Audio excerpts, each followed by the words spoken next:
What's going on, everybody? Hope you're all having a fantastic day today.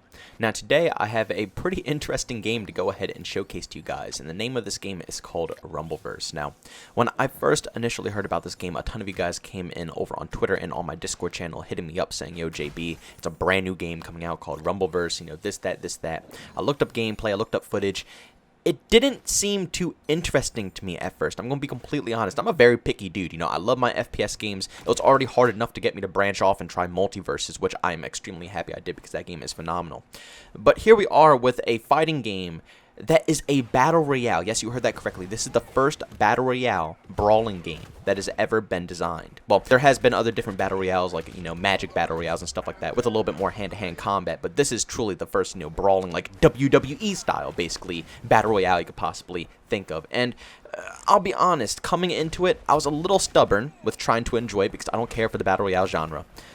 But over time, this game has definitely become something special in my catalog of games to play. Now, to keep in mind, this game is on console and on PC, so everybody who has, you know, any platform out there besides Nintendo Switch, sadly, can go ahead and load up this game. It's completely free to play. You do not have to pay a single penny. On PC, I believe it's not on Steam or anything, though. You have to go on the Epic Games Store if you want to go ahead and get this game on PC. But for a free-to-play title, I gotta say, the replayability factor of this game is phenomenal, and there's nothing that's going to be paid to win within the actual core system of the game. You know how a lot of free-to-play games come out and it's completely paid to win from the ground up. You know, if you want to succeed, eventually down the road, you're going to have to cough up 5, 10, 20 bucks in order to compete at a better level.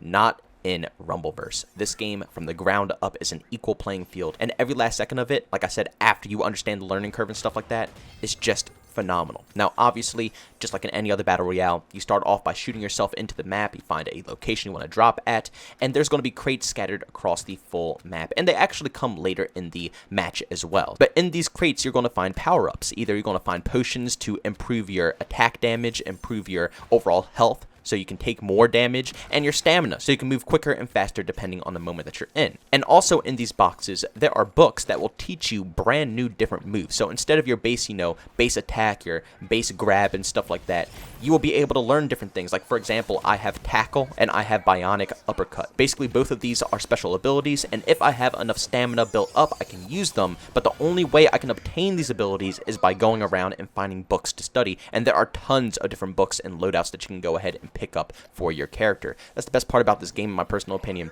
is that you don't really pick a class before the game starts. You build your class while you're playing throughout the match, which means every once in a while you might not be able to build the type of class that you are best at. You might have to work with something a little bit more mediocre, and if you win with that mediocre class, it just makes it that much more rewarding. And of course, you'll be able to find meds in this game, which they have absolutely skinned up as pieces of chicken, so I mean, why not, right? But chicken in this game is your medicine. So across the board, you have multiple different ways of deciding how you're going to go and play this BR.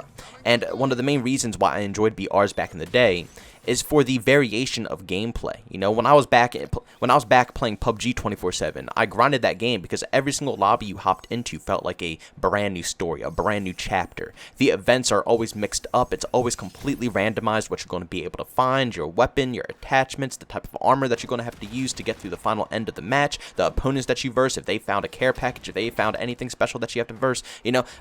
It's literally always something random every time you load up a PUBG match. And that's what I love about Battle Royales. And the same thing goes for this game right here. Every single scenario in this game requires you to think. It wants you to brawl, it wants you to fight, because the more you fight, the more you get to charge up for your super attack, which means that you'll be able to take down enemies easier and be able to get their loot that they found around the map as well. So it wants you to go at people. But at the same time, you have to prioritize how much health that you're going to be able to have in your backpack, you know, how long you'll be able to last, your stamina, if you'll be able to run away from the engagement in time without running out of stamina and getting your ass kicked, or, you know, if you're in the middle of a fight, you don't want to run out of stamina and then stop punching while you're trying to do a combo. That's going to absolutely suck.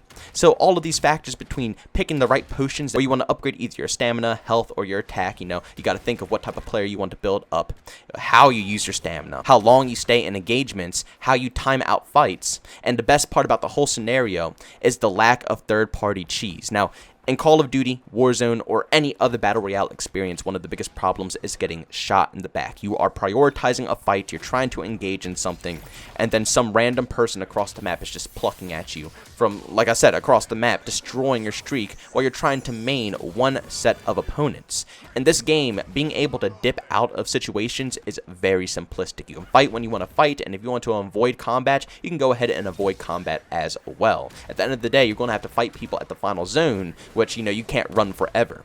But it gives you that option of how you want to play. And yes, people can hunt you down. They can absolutely, charge for days. But getting third-partied in this game doesn't seem to happen very frequently. I mean, even if I get a nice combo on an enemy and I get them down real quick and I turn around and I see someone charging at me, I can easily use the rest of my stamina just to dip out of the situation, leave both of them behind, and just, try to reestablish a different strategy. And also, even better, just like in the WWE, there's things like foldable chairs and bats, all this wild crap. And I'm assuming that in the near future, they're going to just keep adding on and on to this whole overall experience, adding in more things to knock people out with, more different types of maybe potions, more different moves. Who knows what the future holds for Rumbleverse.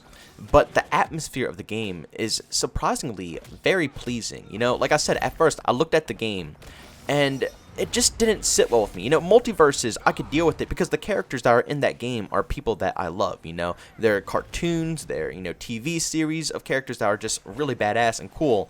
So I don't mind the cartoony vibes, It's fine in that game. But when I saw Rumbleverse, it just seemed corny, I guess. It's one of the main reasons why I don't play Fortnite as well. I just don't enjoy the design of the game, the art design. It's nothing wrong with the fundamentals, the fundamentals are there. It's just, I don't care for the art. But I completely look past all of that, like I said, it's just straight WWE cartoony gameplay. It's phenomenal, it's exciting, it gets the adrenaline pumping when you get into a really good duel, and as always, playing this game with a buddy is just going to make the experience 10 times better. Now, clearly, you can only play duos, trios or quads will make it way too hectic, but I don't mind that with this game. I think it's really cool, very fun, it's free to play, anybody can pick it up, and any two friends can get together and give it a go and have an absolute blast. It's casual, and even though there is a slight competitive side to it, it's nowhere close to being like Multiverses or Super Smash Bros. Way more casual. There are move layouts and stuff like that, but you're not going to be hitting the most insane combos. You don't have to memorize too much. You literally have two special moves, your main move and your grab, or, the anti-defense move. That's all you have to remember and deal with. So when it comes to casual gameplay and skill-based matchmaking, it's very toned down, and it's very exciting and fun to finally have a game that's surprisingly relaxing. And I'm going to say one last thing. The BR format, I am completely shocked because I hate BRs nowadays. I haven't played them in ages, but it fits this game perfectly. It truly does. I didn't think I was going to treat it too nicely because I thought a fighting game mixed with a battle royale, like, how is this going to, work out, especially when it comes to third parties and stuff like that. It just sounds like an absolute cluster. And yeah, you will see at moments, like 4 or 5 people fighting in massive groups and solos. But with all honesty, it's kind of cool. You'll see people, taking turns going into fight and just pulling these really cool, like, WWE moves on one another. And it almost seems like it meshes together perfectly. It takes your traditional fighting styles from games like Mortal Kombat, Multiverses or Super Smash. You can even think of WWE games. It takes that style of gameplay and slaps it into a BR environment where survival instincts are also connected to the overall picture. So it's not just, get into the ring and beat the crap out of everybody. You have to actually strategically think about what fight you're going to take and at what time you're going to do so, along with what power-ups you need to save, what weapons, or even what attributes you should focus on. I gotta say, I'm not big of a fan of BRs, but if there's one BR I'm going to come back and play over and over again, it's going to be Rumbleverse. And it's not even a first-person shooter battle royale. That's just how addicting it is. And I'm going to be honest, I don't think there is any better game to play with your friend right now than Rumbleverse at this current moment. It's either this or Multiverses right now. Call of Duty is too sweaty. Battlefield 2042 is absolutely busted. Halo Infinite is going to get boring in about 5 seconds. Pretty much every single, casual shooter that you can hop into with a buddy is just... There's no point right now. Maybe when Forge comes into Halo, it'll be a blast, maybe when the next Battlefield game comes out, it might be a little bit more fun. And for Call of Duty, I mean, I guess we gotta wait for Modern Warfare the 2nd to see what they're going to do with the franchise. But nothing is casual and enjoyable right now across all platforms. And this game right here is cross-play for all platforms, console or PC. You can play with your buddies, duos. and it just has such an enjoyable vibe to it. I highly suggest you guys all checking it out. It's completely free in the store, and give it a download. But ladies and gentlemen, thanks so much for checking out this video. If you enjoyed it, make sure to leave a like. If I hate it, leave a dislike. Also, if you're brand new, enjoy the content, don't forget to subscribe, hit that notification button. Also, want to chat with me, there's 2 ways to do so. Twitter and Discord, built link down in the description. And also, want to catch me live streams of video games, do over on Twitch. Link that is in the description as well. But guys, thank you so much for tuning in. See you on the next one. Peace out.